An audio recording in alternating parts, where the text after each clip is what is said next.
प्रिय विद्यार्थियों, नमस्ते। आज के इसी कंटेंट में हम चर्चा करेंगे प्रयोगवाद के प्रवर्तक, प्रयोगवादी विचारधारा के उन्नायक कवि सच्चिदानंद हीरानंद वात्स्यायन अज्ञे द्वारा रचित उनकी प्रसिद्ध कविता आज थका ही हारिल मेरा। इस कविता में कवि ने प्रतीकात्मक रूप में स्वयं को हारिल पक्षी के रूप में प्रस्तुत कर अपनी प्रियतमा के साथ प्रणय भावनाओं के सहारे रहने का मार्मिक चित्रण किया है। कवि कहता है कि इस सूखी दुनिया में प्रियतम मुझको और कहाँ रस होगा। इस सूखी दुनिया में प्रियतम मुझको और कहाँ रस होगा। सुबह तुम्हारी स्मृति के सुख से प्लावित मेरा मानस होगा। दृढ़ डेनों के मार थपेड़े, दृढ़ डेनों के मार थपेड़े अखिल व्योम को वश में करता। तुझे देखने की आशा से अपने प्राणों में बल भरता। ऊषा से ही उड़ता आया पर न मिल सकी तेरी झांकी। सांझ समय थक चला विकल मेरे प्राणों का हारिल पाखी। त्रसित श्रांत तम भ्रांत और निर्मम झंझा झोंकों से ताड़ित दरस प्यास हैं असह। वहीं पर किए हुए उसको अनुप्राणित गा उठते हैं आओ आओ के की प्रिय घन को पुकार कर। स्वागत की उत्कंठा में वे हो उठते उद्भ्रांत नृत्य पर।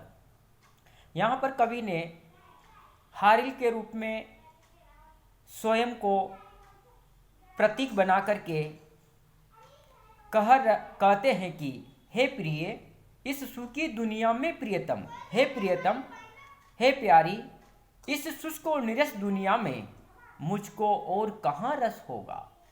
हे प्रियतम, इस शुष्क और निरस दुनिया में मुझे तुम्हारे अतिरिक्त कहीं और रस का स्रोत दिखाई नहीं देता है। आपके अतिरिक्त मुझे कहीं पर भी प्रेम भाव प्राप्ति की सूचना तक भी नहीं मिलती है। हे प्रियतम, मेरे लिए आपके अतिरिक्त ये सारी की सारी दुनिया सूखी और निरस लगती है, क्योंकि मुझे इस दुनिया में आपके अतिरिक्त कहीं पर भी रस, प्रेम का, आनंद का स्रोत दिखाई नहीं देता है। सुबह हे कल्याणी, तुम्हारी स्मृति के सुख से प्लावित मेरा मानस होगा। तुम्हारी स्मृति के सुख से ही मेरा मानस, मेरा मन सदैव भरा रहता है। हे कल्याणी, तुम्हारी स्मृति के सुख से ही, तुम्हें याद करने से जो सुख, जो आनंद मुझे प्राप्त होता है, उस आनंद और सुख से मेरा मन सदैव भरा रहता है। तुम्हारी स्मृति के सुख से ही मेरा मानस सदैव भरा रहता है। दृढ़ डेनों के मार थपेड़े, दृढ़ डेनों के मार थपेड़े अखिल व्योम को वश में करता। हे प्रियतमा, मैं मजबूत पंखों के थपेड़ों को सहन करता हुआ, दृढ़ डेनों के मार थपेड़े अखिल व्योम को वश में करता, मैं मजबूत पंखों के थपेड़ों को सहन करता हुआ हारिल पक्षी जैसे संपूर्ण आकाश में घूमता रहता हूँ। जिस प्रकार से हारिल पक्षी थपेड़ों के सहारे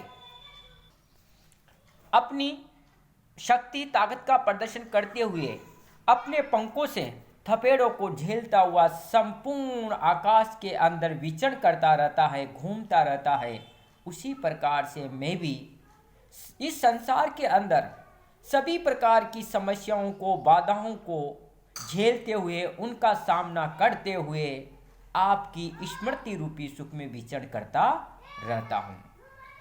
जिस प्रकार से थपेड़ों को झेलता हुआ अपने मजबूत पंखों के सहारे हारिल पक्षी आकाश में विचरण करता है, उसी तरह मेरे प्राणों का पक्षी भी तुम्हें देखने की आशा में इधर से उधर भटकता रहता है। तुझे देखने की आशा से अपने प्राणों में बल भरता।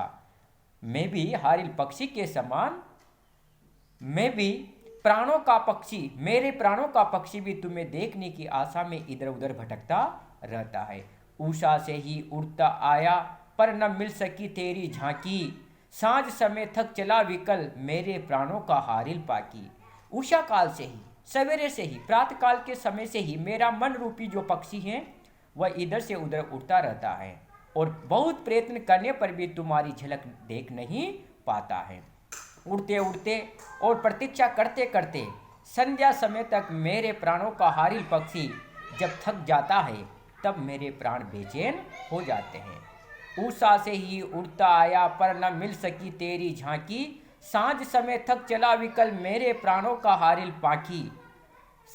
जिस प्रकार से हारिल पक्षी सवेरे से लेकर के शाम तक उड़ता रहता है, इधर उधर घूमता रहता है, भटकता रहता है और जब संध्या का समय हो जाता है, सांझ हो जाती है तो वह थक करके एक जगह चुपचाप बैठ जाता है, उसी प्रकार से उषा काल से ही मेरा मन रूपी पक्षी इधर से उधर उड़ता रहता है और बहुत प्रयत्न करने पर भी तुम्हारी झलक देख नहीं पाता है।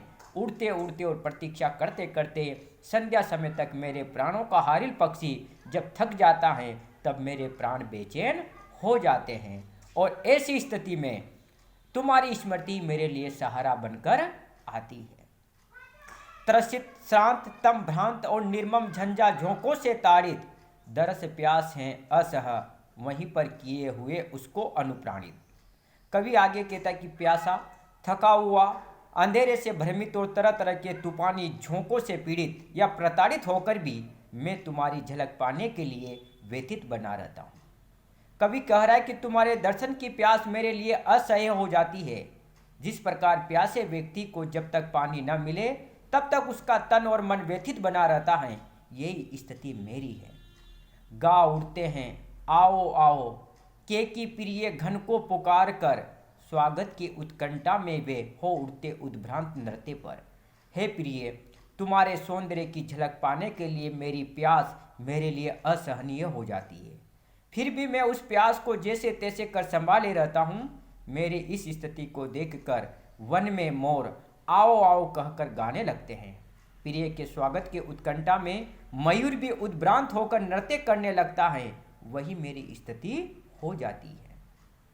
कहने का तात्पर्य यह है कि कवि कहता है कि जिस प्रकार से तुम्हारे सौंदर्य की झलक पाने के लिए मेरी प्यास मेरे लिए असहनीय हो जाती है, फिर भी मैं उस प्यास को जैसे तैसे कर संभाले रहता हूँ।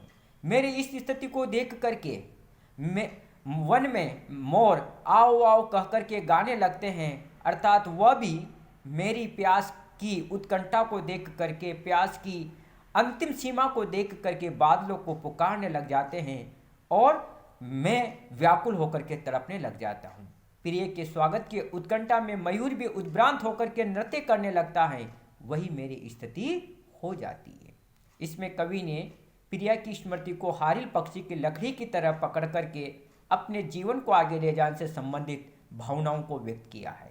हारिल यहाँ पर एक प्रतीक के रूप में आया है, यह दृढ़ प्रेम का प्रतीक माना जाता है।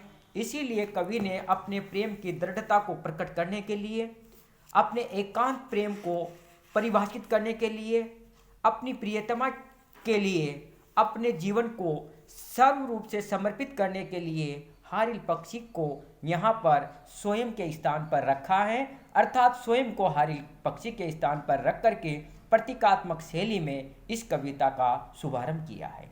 अनुप्रास, रूपक एवं रूपातिशोक्ति अलंकारों का जो प्रयोग कवि ने इस छोटे से पद्यांश में किया है वह निश्चित रूप से देखने योग्य हैं। वह कवि की प्रतिभा को परखने का एक आधार है, कसौटी है, जिसमें कवि पूर्ण रूप से खरा उतरता है। जय हिंद, जय भारत।